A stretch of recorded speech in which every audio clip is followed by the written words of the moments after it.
It was a gun. I'm not voting. If we want to build our nation. The problem with the Somalians. Just want to experience something else than a black man. Move on, move Can't be like a horse with blinkers on. Honestly say, I was about to have corrupt sex and then I pulled crap, but it's nice. Equal education is a movement of parents, learners, teachers, and the community as the whole to better the system of education in South Africa. We don't want a better life. We don't want a better life. We don't want a better life. I want to feel the spirit.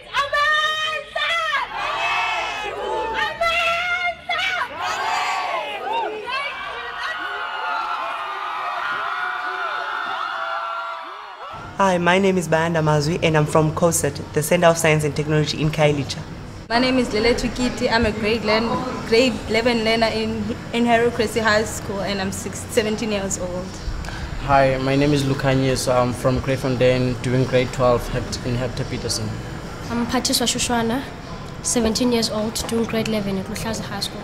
Hi, my name is Thando Diamara from Kensington High. I'm in grade 12. I'm 19 years old. One of the reasons why I was sleeping here tonight, we've been marching, we've been sending letters to the minister, our mothers has been sending letters, and she didn't respond to any of those.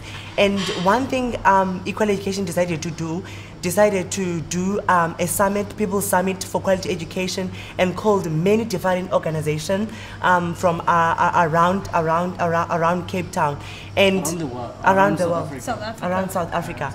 And then the minister came up on the 25th and tell us that she will try to build the math schools in Eastern Cape by 2014. But what about the time in between? Because it's 2011 now, and there's 2 years to come. And those children from Eastern Cape are walking long distances. They have broken windows. They don't even have a decent class to study in. And then she expects a good matric pass rate. What do you think about this, guys? And if I'm right, I think last year on the 21st of March, it was 2010, right? Yeah. And the minister was supposed to give us the policy on the April. 1st of April was supposed to sign it, but she didn't sign it. And then one thing that she's always telling us is that she will build the school on 2014, and then they don't have enough money to do that. But one thing that we are asking her is that if she's not willing to give us our future, because what we are talking about is our future, she have to build schools, she have to give us what we want, because she's the minister, she's there for us, she's there, we voted for her. And then if she doesn't give us what we want, I don't know what other people think, but I think we have to fight for this. And the other thing is she herself set the deadline for that by 31st March she will approve the policy. Then we decided that on 1st of April this year we will remind her that she must already give us the policy, and she didn't do that. And if I remember correctly, at the People's Summit on the 25th of June, she told us that she won't lie to us, but she started with a lie, because she told us that she doesn't have the powers to approve the minimum norms and standards for school infrastructures. And while she has. Well, she has, and she has to wait for the approval of the provincial MECs.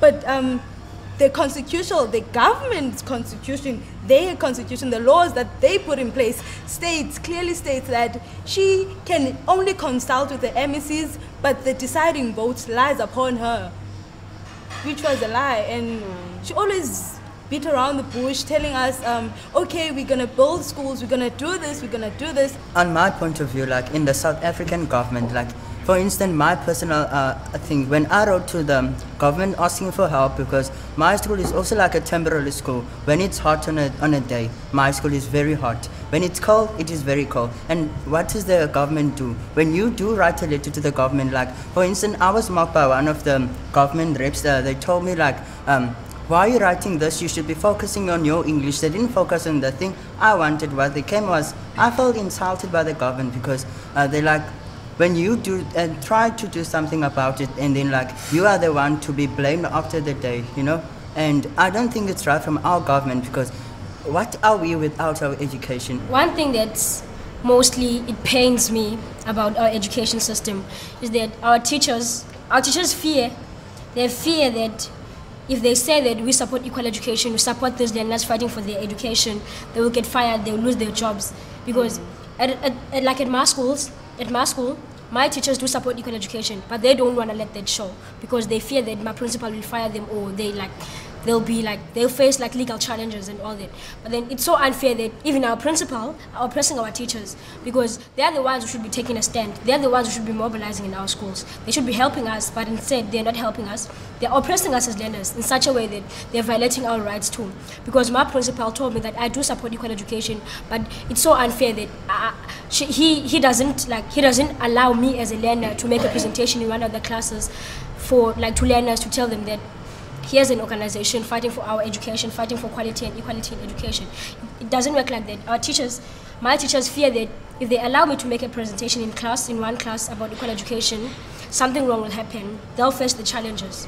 It's so unfair. And the irony about this whole thing is the minister expects the matric results to be 100%, but without the basic tools, the equipment that they need, how can the matrics get to that 100%? How can every child pass? Yeah.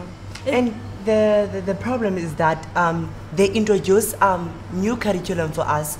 And for instance, we did have OBE, and the OBE was here, but they just give us the work, and we don't have the resources to work with the work. It's the same thing that they give us a paper and they don't give us a pen. So how can you work without the resources? Because they just bring OBE to us, and then the OBE has those textbooks from OBE have very big words, like their terminology. It's not easy to be explainable, and our parents didn't go to school. Some of our parents didn't go to school, and it's difficult for them to help us with our homeworks. And what the minister should do was that to introduce those curriculums and then give us resources to work with the curriculums. Because in those textbooks there are those work who need to be done by computers, like research and stuff. And then we don't have computers in our schools, and that is a really problem for us. And I think also one thing that our minister should do, because when they are introducing a new curriculum, they should also take our teachers and go and train them. Train them properly.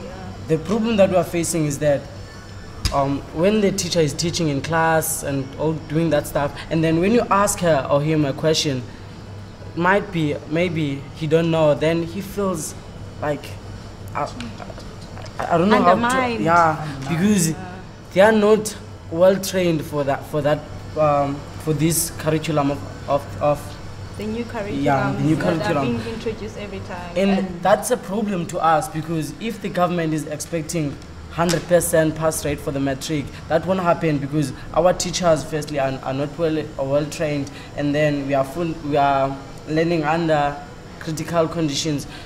And also, if South Africa is expecting to have doctors, engineerings and all that stuff, that won't happen, because if our education is not perfectly, one thing that will happen, our government will employ people from another countries to come and do work here. Then that means our country won't survive, because our economy will drop. I can say now in South Africa, the most of the thing that the learners fail is their home language. And then, for instance, like at school I do English as my home language, and then at home I speak isiXhosa with my parents. And then whenever I fail, I would get blamed, like I should read more. I do read more. Like, for instance, my books I do study, and that if that's the best what I can do. Like, the mindset of the whole country is that if you don't speak English, you are nothing, which puts down our indigenous languages. You find out, like, if we conversing me and my friends and stuff, or other people, when they speak English and they make a mistake, we tend to laugh at them. I mean, it's not their own language. We don't laugh at English speakers when they misinterpret Xhosa words, but I think it's like we ourselves are also killing ourselves. We are oppressing ourselves because we want to promote the white man. Because if a white man does this, then it's right. And that is one of our problems, because we like, sometimes it's very difficult to understand another language, even if it's English or not. But it's very not understandable when it comes to pronunciation, and when it comes to you have to go and research, because English is not our mother tongue. The problem is they want us to speak English very well, but our English teachers are blacks, so even them, they don't understand English very well. They are not fluently, so sometimes they are speaking Xhosa while it's an English class, and then the government is expecting us to speak English very fluently. We can't. The other thing is that even the fact that English is a universal language, it also adds to the language crisis we have in our education. Because I find it hard to read my own mother tongue. Really, I find it hard. And then when I go to an English dictionary, I find it hard to understand the word, because it's sort of like the other dictionaries doesn't explain clearly like what the word means. So then I have to go to the internet, which the internet I do not have full access to. And then at some point, if the internet had like Xhosa, where you type a word in Xhosa and then you find it, maybe things would be like much easier for us. But then at some point they wouldn't, because not all of us have internet access. In government as a whole, they're willing to put more money in good places, in places where there's good condition. Like when it comes to education, the former Model C school, private schools, they get more money from the government, and it's for them to improve themselves. I think it's because with the Model C schools, it won't make the government cough out a lot of money, because it's already beautified, it already has everything. They're just adding to it. Other than in our schools where they need to start from the roots and do things properly. And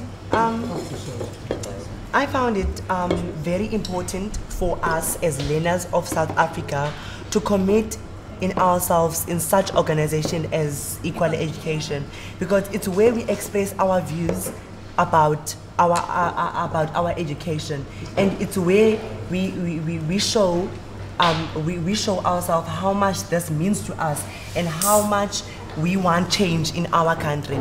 For instance, Zimbabwe is a very poor country, but Zimbabwe, when it comes to education, is very, very, very, very good, because the government is focusing on education. Exactly, that's my point. That's my point. Is focusing on education. That is one of the things that makes Zimbabwe special, because the government of Zimbabwe put more money in education, and then most of the people coming from Zimbabwe are those educated ones, because they like know everything, because they are educated enough.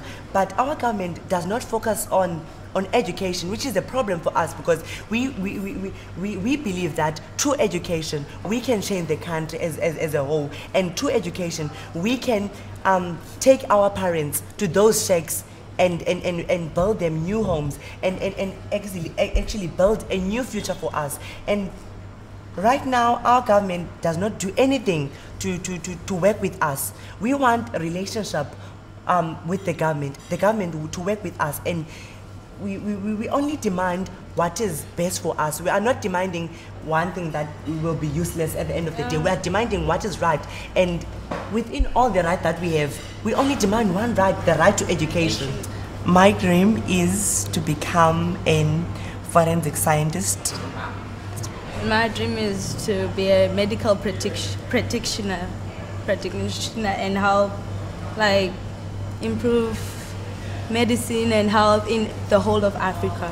My dream is to become a gyno. My dream is to become a political analyst. My dreams are just helping people, and not only myself benefit from something, but with the help of people.